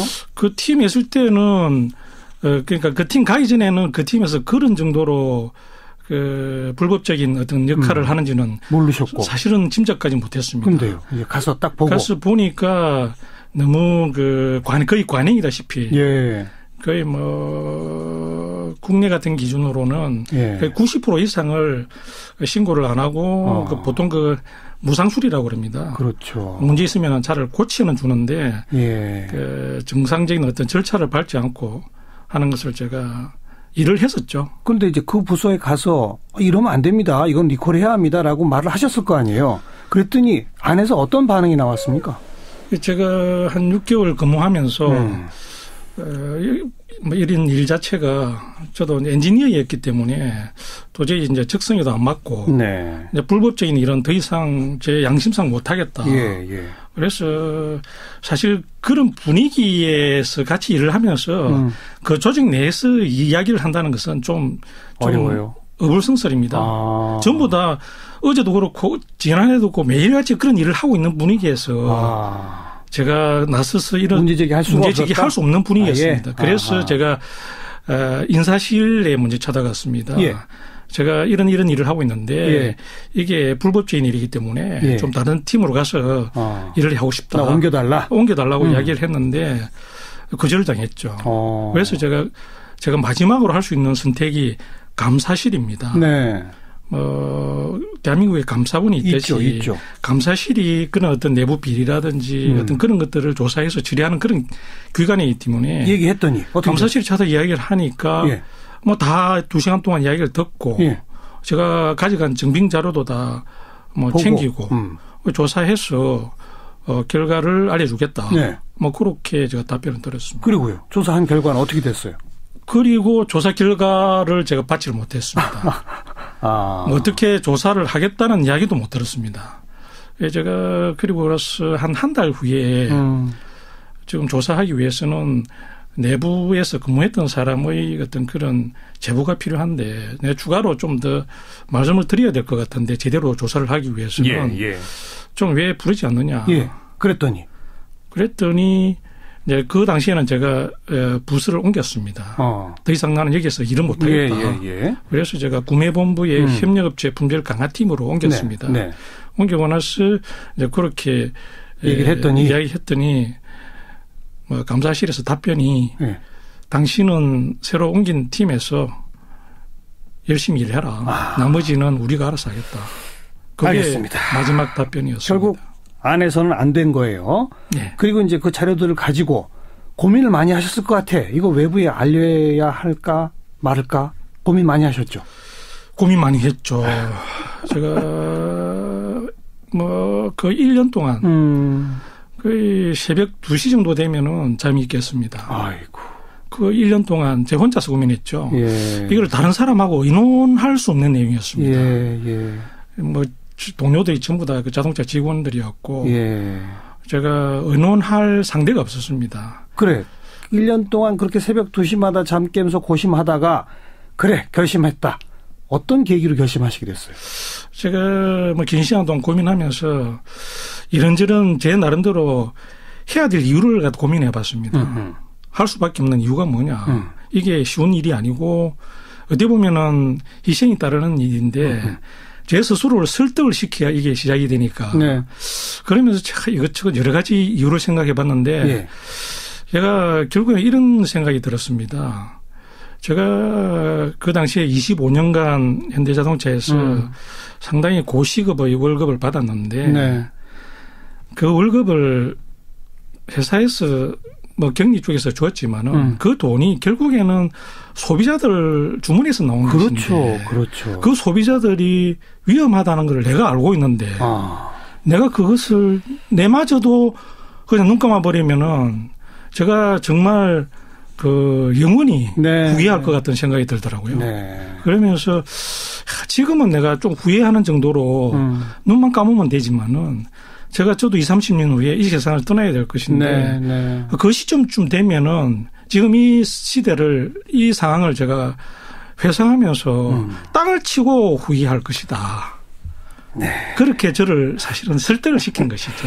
자, 그렇게 이제 제보를 하셨고 사회가 떠들썩해졌고 결국 이제 밝혀진 게 현대차는 이미 그 결함을 알고 있었고 미국에서는 똑같은 차종에 똑같은 엔진에 대해서 리콜을 자발적으로 미국에서는 다 했던 사안을 한국에서는 안 했다. 이런 게 다 드러나지 않았습니까? 예, 그게 지금 말씀하신 부분은 사실관계하고 조금 다릅니다. 아, 그래요? 이게 리콜이라는 게 뭐 엄청 좀 복잡합니다. 뭐 사안도 많고요. 그러니까 간단히만 정리해 주시죠. 간단하게 말씀드리면 미국도 사실은 이게 비용이 너무 많이 들기 때문에 지금 뭐 대표적인 예로 뭐 셰타 엔진이 네. 지금 문제가 되어서 고속도로 주행 중에 엔진이 깨지고 뭐 화재가 나고 그런 일이 있었지 않습니까? 네. 그걸 예로 들면은 미국에 판매됐던 차량이 셰타 2 엔진 TDI 타입이라고 227만 대 정도가 판매되었습니다. 예. 그중에 15년 9월 달에 리콜을 1차 했습니다. 네. 1차 하면서 47만 대를 했습니다. 예. YF 소나타 47만 대만 했고 전체 대상 차종이 6개 차종이었거든요. 나머지 180만 대는 안 했어요. 뭐 좀 비용 절감 측면에서 그다음에 클레임이 거의 비슷했는데 그 신고 제보 건수가 조금 적었습니다. 뭐 그런 어떤 사정을 감안해서 회사에서 일단 47만 대만 1차로 신고했죠. 그래서 제가 그러니까 미국에서도 전량 리콜한 건 아니다. 47만 대만 부분적으로 했다. 예. 근데 그러면서 현대차 측은 다 문제가 있다는 걸 알고 있었을 거 아닙니까? 그 당시에 그런데 한국에서는 아무 조치도 안 한 거죠, 그러니까 리콜을. 국내도 똑같은 문제 있었죠. 네. 똑같은 차종이었고 똑같은 엔진이었기 때문에. 그때 회사에서 발표한 내용은 그렇습니다. 미국 공장에서 생산한 엔진만 문제된다. 그런데 그렇게 이유를 둘러댔었죠. 덮어버리려고. 예, 뭐 그렇게 이야기를 했었는데 뭐 결국에는 저도 제보를 작년 8월 9일 날 미국에 했었고요. 미국에다 해줬죠. 예. 그리고 10월 1일 날 국토부에 또 국건 포함해서 32건을 제보를 했었죠. 그런데 그러니까 아주 그렇게 미온적인 제대로 되지도 않은 리콜도 7건밖에 아닌데 그럼 나머지 32건 가운데 나머지 것들은 아직도 조사 중입니까? 어떻게 되고? 2건이 조사 중이고요. 2건. 그다음에 9건은 무상수리 권고라고 해서 뭐 제작사에 이게 좀 문제는 있는 것 같은데 안전 문제는 아닌 것 같다. 그래서 무상 수리를 해주는 게 좋겠다라고 그렇게 결정을 내렸고요. 또 나머지는? 나머지 2건은 지금 조사 중에 있습니다. 그리고 9건은 뭐 지속적인 모니터링 뭐 그런 타이틀로 해서 앞으로 계속 발생 추이를 지켜보겠다. 아직 안 끝났군요. 그러니까. 네, 그렇습니다. 네. 그리고 현대차에서 해고당하셨잖아요. 예. 1차 해고를 제가 16년 11월 2일자에 공익신고하고 나서 1개월 후에 바로 해고됐습니다. 그때 해고 사유가 뭐였죠? 보안규정 위반이었죠. 네. 그런데 국민권익위원회에서 이 사람은 복직시켜야 한다라는 결정이 내려졌죠. 예, 그렇습니다. 제가 1월 13일 날 공익신고자 보호법에 보면은 그 불이익 조치한 자에 대해서 보호조치 신청을 할 수 있게 되어 있습니다. 그렇죠. 그래서 제가 보호조치 신청을 했고요. 한 2개월 정도 제가 소견서, 그다음에 회사 측의 답변서를 종합 검토해서 국민권익위원회에서 복직 결정, 해고 무효 그렇게 결정을 내렸습니다. 그런데 현대차는 복직시켰나요? 4월 20날, 그러니까 3월 13일 날 결정이 나고 한 달 후에 행정소송을 제기를 했습니다. 국민권익위에 복직 결정 받아들일 수 없다. 예, 그렇습니다. 소송을 냈군요. 예, 소송을 제기했습니다. 소송하면서 우리는 복직 인정 못한다. 그렇게 소송으로. 그래서 어떻게 됐습니까? 그래서 제가 그 속사정은 지근했고 그 이후에 5월 16일자로 사실 명예퇴직을 했는데요. 사실 그 부분은 제가 여기에서 이 자리에서 속사정을 100% 다 말씀드리기가 좀 제약이 있는 것은 좀. 제가 그냥 추정컨대 아이고 행정소송 또 몇 년 걸릴지 모르고 이러느니 이제 끝내자 이런 생각 하신 거군요. 예, 그게 저도 참 안타까운 것이 그 이후에 제가 공익신고자 보호법을 수십 번 읽어봤습니다. 도대체 제가 보호받을 수 있는 것은 공익신고자 보호법인데 보호법에서 어떻게 저를 보호해 줄 수 있는지를 제가 나름대로 연구를 했었는데요. 복직을 안 시켜주면은 회사에서 2년 동안에 분할해서 8천만 원만 주면 이행 강제금만 납부하면은 그걸로 끝이에요. 그걸로 끝입니다. 그 다음에는 저는 복직이 안 된 상태에서 행정 소송을 거쳐가지고 소송에서 이기면은 제가 복직을 할 수 있는데 그게 몇 년이 걸릴지 알겠습니다. 알기 힘든 당장 그 공익신고자 보호법부터 좀 바꿔야 되겠네요. 예, 그렇습니다. 그 남은 건 의인상 2개뿐이고 집안이 쑥대밭이 되었다. 이런 말씀 하신 적 있죠? 예, 11일 날이죠. 김현정 뉴스쇼에서 잠깐 그런 말씀을 드린 적이 있습니다. 지금 오늘 제가 명함을 받아서 보니까 명함 오른편 위에 청렴세상 이렇게 탁 써놓으셨고 세상 그리고 밑에 청렴 강사 김광호. 예, 그렇습니다. 어제 만드는 명함입니다. 청렴 강사 자격증을 따야 되는데 따셨어요? 예, 땄으니까 제가 명함을 어제 만들었습니다. 청렴한 세상은 국민권익위원회의 대표적인 표어입니다. 그럼 이제 청렴 강사 자격증 따시면 국민권익위원회에서 청렴 강의를 하실 수 있게 되는 겁니까? 예, 그게 어떤 거냐면은 그 국민권익위원회에서 청렴 강사 자격 인정을 해줍니다. 인증을 받은 사람들은 등록 위원회의 홈페이지에 강사로서 등록을 시켜가지고 그 인력 풀에 등재를 시켜줍니다. 그러면은 각급 학교라든지 강공서라든지 그쪽에서 이제 강의 요청이 올 때 대상이 될 수 있다. 강의할 수 있는 자격이 있는 것입니다. 청렴 강사로 활동하시고 한국자동차결함조사연구소를 만들어 가겠다. 앞으로 계획이 그러시네. 그렇죠? 그렇습니다. 현대자동차가 정말 좋은 기업 되려면 좋은 응답 있기를 기대해 보고요. 공익신고자 보호법 이런 거 빨리 좀 바꿔야 될 것 같다. 지금 말씀 속에서 그런 걸 느꼈고요. 우리 국민들은 김광호 씨한테 너무나 감사하면서 동시에 너무나 죄송합니다.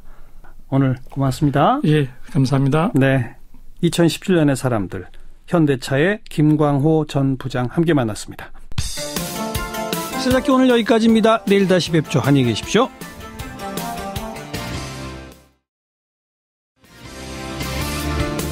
여러분 안녕하십니까? 정관용입니다. 개성공단 전면 중단은 박근혜 전 대통령의 일방적인 구두 지시로 이루어졌다. 통일부 정책혁신위원회가 오늘 이런 검토 결과를 발표했습니다. 위안부 합의에 관한 어제 발표에 이어서 연일 충격적인 사실이 밝혀지고 있는데요. 잠시 후에 이번에 통일부 정책혁신위원으로 참여한 동국대학교 고유환 교수의 설명 들어보겠고요. 전기용품 및 생활용품 안전관리법, 줄여서 전안법이라고 합니다. 이 전안법이 지금 큰 문제예요. 영세 상공인들 생업 유지가 불가능하다, 이런 이야기까지 하는 상황이라 개정안 통과가 필요하다는 설명인데요. 이 개정안을 대표 발의한 더불어민주당 이훈 의원의 이야기 듣겠습니다. 7시 5분 시작되는 2부 정치 토크 준비했습니다. 위안부 태스크포스팀 논란, 또 아랍에미리트 의혹 국정조사 논란까지 더불어민주당의 박용진 의원, 자유한국당 백승주 의원과 함께 토론하겠고요. 연말 특집 2017년의 사람들 그 6번째 순서, 그 현대자동차의 결함을 공익 제보한 김광호 전 현대자동차 부장 함께 만나보겠습니다. 잠깐 광고 듣고 출발하죠. 지난 정부의 대북 관련 정책들을 검토해온 통일부의 정책혁신위원회 오늘 검토 결과를 발표했는데요. 개성공단 전면 중단은 박근혜 전 대통령의 일방적인 구두 지시로 이루어졌다. 이런 내용이 담겨 있습니다. 혁신위 위원으로 활동한 동국대학교 고유환 교수 연결합니다. 교수님 안녕하세요. 네, 안녕하십니까. 그동안에는 그 NSC 국가안전보장회의 상임위원회에서 개성공단 중단을 결정했다라고 설명해 오지 않았었나요? 네. 근데 그게 사실이 아닙니까? 2016년 2월 10일 국가안전보장회의 상임위원회에서 결정한 것으로 그동안 알려져 있었는데요. 예. 그보다 이틀 전인 2월 8일 박근혜 대통령이 이 개성공단에서 철수하라는 지시를 내렸던 것으로 확인이 됐습니다. 그러니까 청와대 외교안보 수석이 통일부 장관에게 개성공단을 철수하라는 그 박근혜 대통령의 구두 지시를 통보한 날이 2월 8일 오전으로 확인이 됐습니다. NSC 상임위원회 있기 이틀 전에? 네네. 예. 오늘 혁신위원회가 그런 것에 대해서 통치 행위라도 법치에서 예외되지 않는다 이런 말씀을 하면서 초법적이라고 발표했는데 이게 법을 어긴 겁니까? 초법과 탈법은 다른 개념으로 봐야 될 것 같고요. 예. 남북관계 특성상 주요 정책 결정의 상당 부분은 통치 행위에 해당한다고 볼 수 있겠습니다. 예. 우리가 국가보안법상으로 봤을 때 북한은 적대단체로 규정돼 있고, 예. 그래서 그동안 이제 남북 정상회담을 추진하거나 대규모 대북 지원을 할 때 대통령의 통치 행위로 이것이 정당화돼 왔었죠. 예.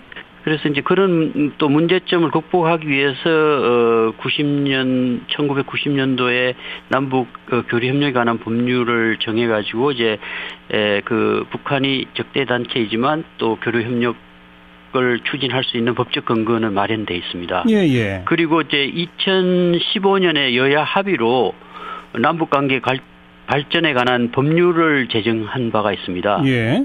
거기에 보면 이제 남북 관계와 관련한 이제 주요 의사를 결정할 때 남북 관계 발전 위원회 심의를 거치도록 돼 있습니다. 네, 이제 그 개성공단을 시작하는 행위 이런 것들은 이제 통치 행위로 볼 수가 있는데 이후에 이제 공단이 진행되면서 우리의 많은 그 중소기업들이 투자를 하고 또 개성공단 자체가 갖는 성격이 이제 공공재적 성격도 일부 있는 거죠. 그러니까 남북 화해 협력에 기여하고 뭐 공동 번영에 기여하고 또 남북 그 간의 관계가 이제 대외 신인도와도 연관이 있기 때문에 뭐 그런 것을 고려한다면 이제 이런 중요 결정을 할 때 법률에 정해진 이 절차를 거쳐서 심의를 거친 다음에 이제 국가안전보장회의에서 이제 최종 결정을 하면 되는 것이죠. 그래서 아마 이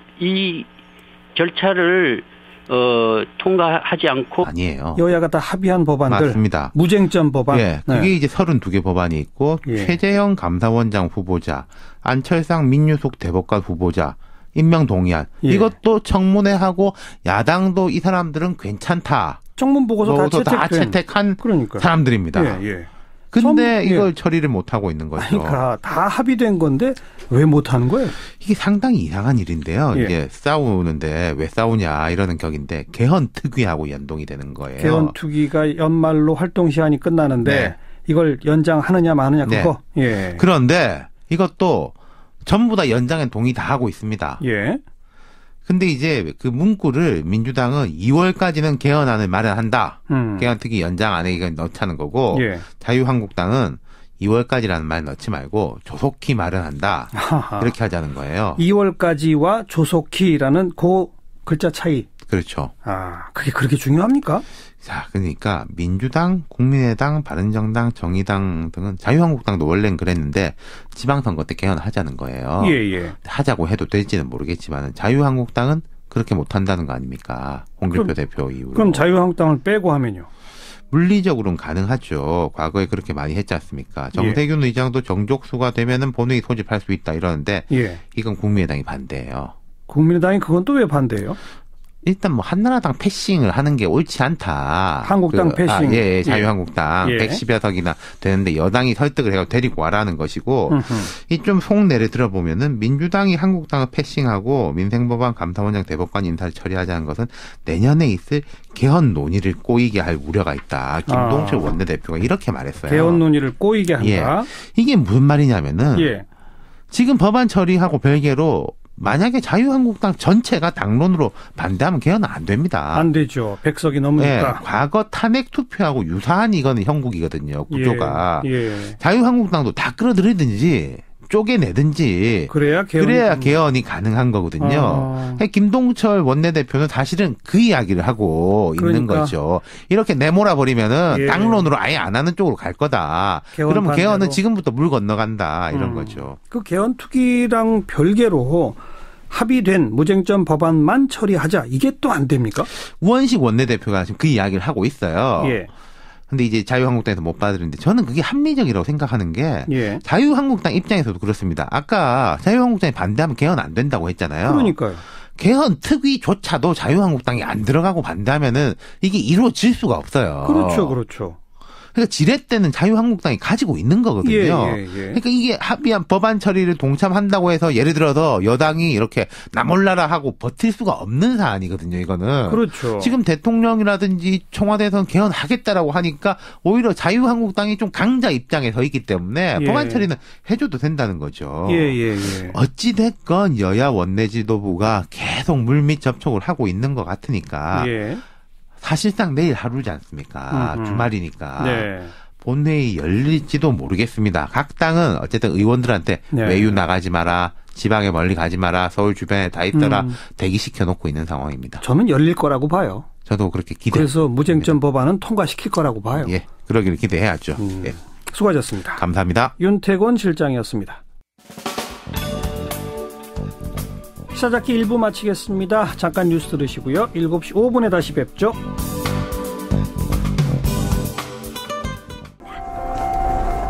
오늘 하루 화제가 된 뜬 뉴스들부터 정리해드립니다. CBS 김현지 기자 안녕하세요. 네, 안녕하세요. 저 소식은요? 네, 대한간호조무사협회 홈페이지 마비입니다.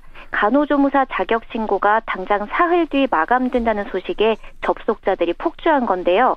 올해부터 간호조무사들은 3년마다 실태와 취업 상황 등을 보건복지부 장관에게 신고해야만 합니다. 그런데 이런 중요한 소식을 협회 측이 어제서야 공지한 겁니다. 이 때문에 오늘 오전 내내 간호조무사협회가 포털 실시간 검색어 상위권에 오르면서 화제가 됐습니다. 만약 신청 못하면 어떻게 되는 거예요? 네, 이게 현재 간호조무사 자격증 소지자가 72만 명에 달하는데요. 만약 제때 신고를 못하면 재신고 때까지 그래서 이런 좋은 법률을 정해놓고 절차적으로 거쳐야 될 이런 심의 절차를 정해놓고도 제대로 이행하지 못했던 것이죠. 앞으로는 제대로 지키자. 그런 취지의 조사였다는 말씀까지 듣겠습니다. 고맙습니다. 감사합니다. 동국대학교 고유환 교수였습니다. 전기용품 및 생활용품 안전관리법, 줄여서 전안법이라고 하는데요. 내년 1월 1일부터 바로 시행될 예정입니다. 근데 이 법이 워낙 문제가 많다는 지적이 많아서 개정안이 지금 국회에 나와 있습니다. 그런데 개정안이 지금 국회에서 처리를 못하고 있죠. 이 개정안을 대표 발의한 더불어민주당 이훈 의원 연결해 봅니다. 안녕하세요. 안녕하세요. 서울 금천구 출신 더불어민주당 이훈입니다. 이 법의 어떤 내용이 문제입니까? 법이 본래는 이게 전기용품 안전관리법이라는 것이 있었거든요, 예전에. 그리고 품질경영 및 공산품 안전관리법이라는 게 있었습니다. 이게 통공법이라는 건데 이 두 법이 두 법을 합치면서 문제가 사실 발생했어요. 이게 보통 합치면서 그 생활용품의 특성이나 유통업체들의 영업적 특성을 고려하지 않고 그럼으로 인해 가지고 실제 실행하기 불가능한 규제들이 포함이 됐습니다. 어떤 규제요? 이게 이제 안전 기준을 준수해야 되는 상황이 벌어졌는데 안전인증, 안전 확인, 공급자 적합성 확인 이런 좀 복잡한 과정이 있는데 일반 티셔츠 하나를 생산할 때도 원단별로, 색깔별로, 모델별로 모두 따로따로 인증을 받게 돼 있습니다. 아하. 이 법에 따르면. 그러면 동대문 시장 한번 가보시죠. 이 동대문 시장에 나와 있는 모든 이 의류 상품 보면 대부분이 다 품종 소량 생산이고 제품 주기 자체 되게 짧습니다. 그때그때 계속 나와줘야 되고. 근데 그렇죠. 그 하나하나를 다 인증을 받게 만들어 놓은 거예요. 비용도 비용이고 실제 그것을 해낼 수가 없습니다. 예. 실무적으로. 예. 그러면서 이 법이 시행되면 그러한 이제 생활용품, 안전위해도 좀 낮은 생활용품까지 이것을 전기용품 수준까지 이 규제를 하다 보니까. 알겠어요. 많은 사람들이 어려워하죠. 사업을 하기가. 티셔츠에 무슨 안전검사를 받아야 합니까? 이게 보면 티셔츠 같은 경우도 이제 그 염색이 들어가는 게 있고요. 그 다음에 티셔츠별로 보면 원단에 따라서. 예. 이게 보면은 사람들하고 이 피부의 접촉성이 있지 않습니까? 그렇죠. 예, 이제 이런 것들이 다 검사받아야 된다고 얘기하는 거죠. 근데 그런 특성들을 다 세밀하게 다 확인하지 못하고 사실 법이 합쳐졌습니다. 예. 근데 뭐 원단만 그냥 검사한다든지 이게 아니라 같은 모양의 티셔츠라도 색깔이 다르면 그것도 또 검사받게 하고. 왜냐하면 염색이 달라지니까. 하하, 예. 왜 근데 이런 법을 만들었습니까? 이게 갑자기 그렇게 만들어진 법이 왜 그렇게 되냐. 이게 박근혜 정부 당시인데, 기억하실지 모르겠지만 그 가습기 살균 사건이 벌어졌습니다. 네네네. 그로 인해가지고 이 제품 안전에 관련한 문제가 이제 사회적 이슈가 되면서, 예.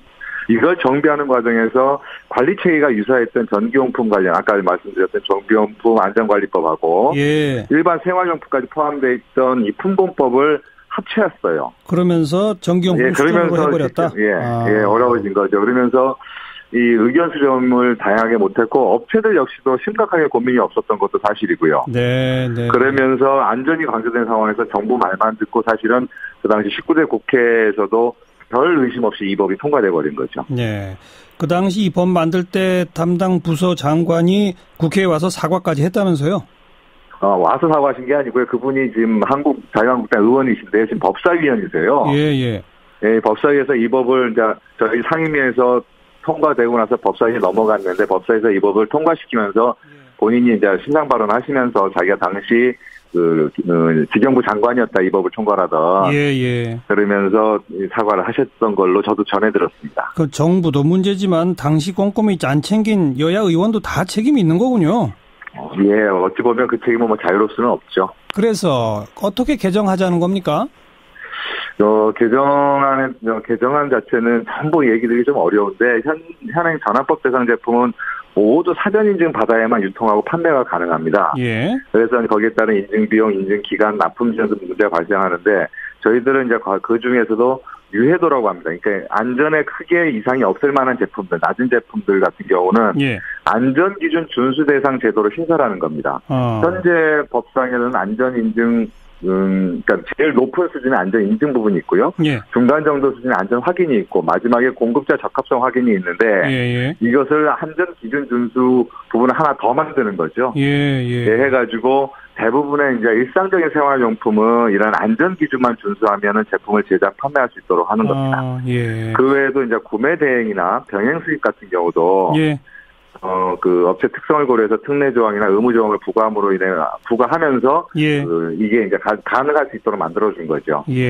그러니까 대부분의 별 위험성 없는 제품은 사전 인증 안 받아도 되게끔 그런 거죠. 이제 사전에 제시되는 안전 기준 준수 사항들이 있습니다.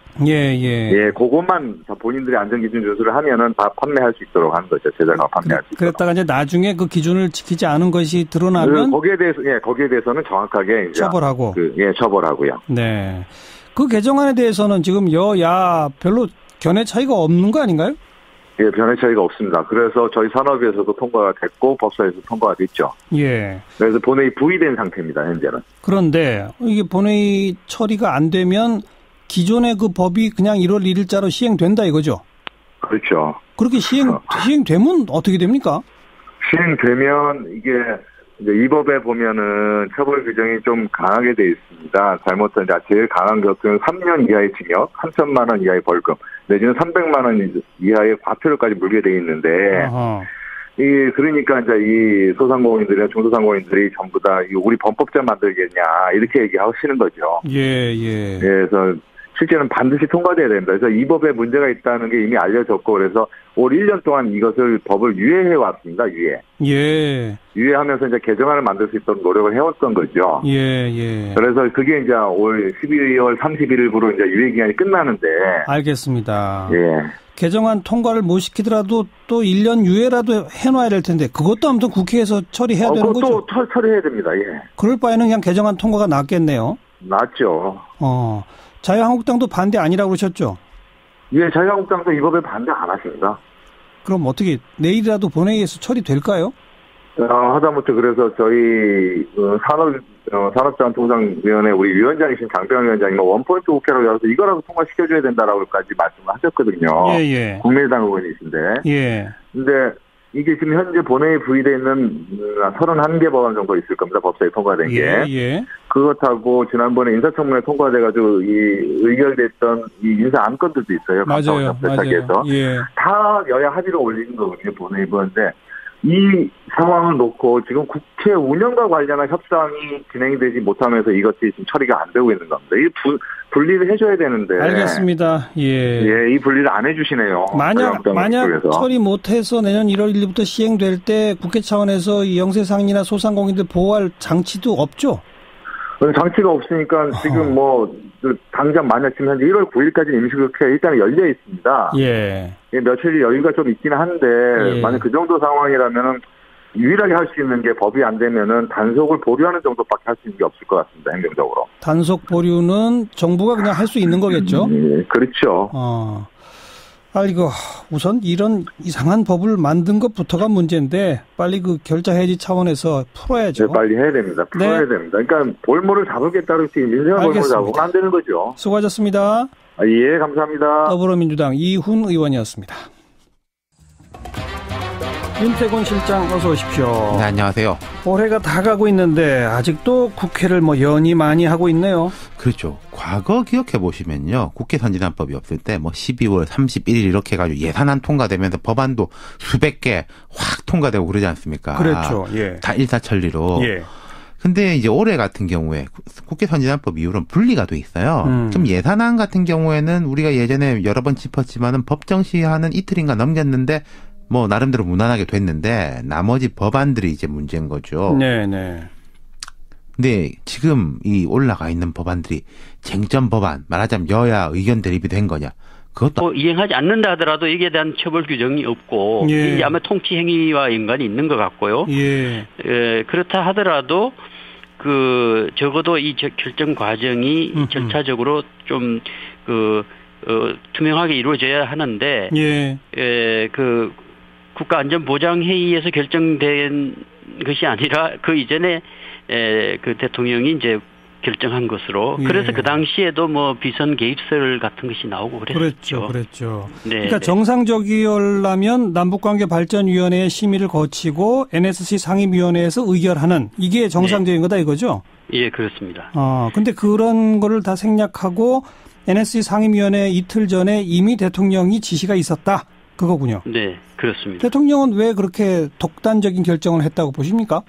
아마 그 당시에 이제 북한이 이 거듭된 경고에도 불구하고 이제 도발을 했었죠. 그리고 특히 2월 7일 날 장거리 미사일 발사가 있었고, 아마 거기에 대한 대응 조치로서 개성공단 전면 중단 조치를 결정한 것 같습니다. 2월 7일까지만 하더라도 개성공단 전면 중단 조치는 결정한 바가 없다고 공식적으로 발표를 한 바가 있었습니다.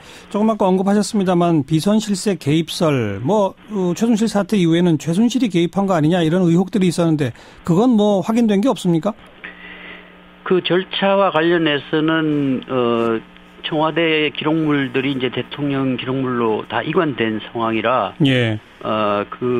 확인할 수가 없고요. 다만 이제 정황적으로 드러난 내용으로 봤을 때 국가안전보장회의 회의 이전에 이미 결정이 돼서 예. 지시가 된 것으로 그렇게만 확인이 됐습니다. 거기에 누가 영향을 미쳤는지 같은 거는 자료가 없다 이 말씀이에요. 네, 그런 것은 이제 확인할 수가 없었습니다. 네. 그런데 일각에서는 그때 이제 미사일 장거리 미사일 도발 등등이 나오니까 국민의 안전을 책임져야 할 대통령이 개성공단의 근로자들의 안전을 염려해서 결정할 수 있는 거 아니냐. 그리고 그 구체적으로 개성공단 철수 방침은 국가안전보장회의에서 구체적으로 논의한 것 아니냐.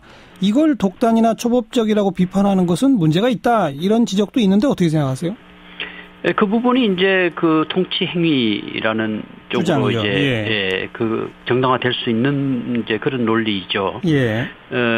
근데 뭐 결과적으로 봤을 때 그 군사 작전 하듯이 또 우리 기업인들의 많은 손실을 가져오는 그런 조치를 그렇게 급박하게 취할 필요가 있었겠는가 하는 그런 이제 일부 그 지적이 있고요. 예. 또 뭐 그 지금 북한이 이렇게 지속적으로 도발하는 과정에서 본다면 어차피 폐쇄해야 할 조치가 아니냐는 사후적 해석도 있을 수 있는데요. 예. 근데 지금 이제 이것은 하나의 사례로서 앞으로도 남북 관계에 있어서 주요한 의사 결정이 이루어질 때 그런 이제 법률적 절차에 따라서 이루어져야 하고 또 주요한 그런 결정들이 그 공공재적 성격도 있기 때문에 그런 이제 그 공익적 성격에 맞추어서 심의 절차를 거쳐서 결정하는 것이 바람직하다는 그런 차원에서 이런 조사가 이루어진 것이죠. 앞으로 대북 정책을 결정할 때는 법적 절차를 꼭 지켜라. 그런 말이군요. 네, 그렇다면 네, 지금 기존의 법률들은 이걸 어기더라도 처벌할 조항은 없다고 하지 않았습니까? 네네. 법 개정도 필요할까요? 개정이 필요하기보다는 사실은 그건 국회 책임이라고 볼 수 있습니다. 그렇죠. 2015년도에 남북관계 발전에 관한 법률을 제정해두고도 국회가 여야 모두 제대로 점검하지 않았습니다. 통일부가 이 법률을 제대로 이행하고 있는지 하는 부분에 대해서 제대로 이걸 그 국회가 감시하지 못한 그런 책임이 있죠. 그래서 이제 그 우리 헌법상 그 대통령의 의무조항으로 통일과 관련된 의무가 있거든요. 그러니까 이제 대체로 많은 사람들이 이런 법률을 정해놓고도 그 대통령의 통치 행위로 모든 것이 정당화될 수 있다는 그런 생각을 하는 것이죠.